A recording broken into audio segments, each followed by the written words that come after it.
Mixture चटनी जो मैंने तो खाई मिक्सचर को चटनी करके अजीब लगे जो मैंने के न खाई भारी अजीब लगे से मिक्सचर को चटनी मु भी मिक्सचर को स्नैक्स पर खाए कि केबे केबे मिक्सचर को चटनी कर खाए मत एमती कर खाया बहुत भल लगे।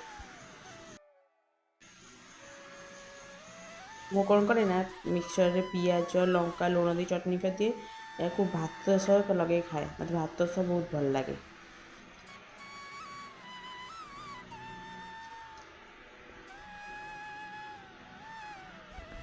खाली मु एमती खाए ना आउ किए भी एमती कर सब खाई निश्चय कमेंट करी कहे। हूँ जय जगन्नाथ।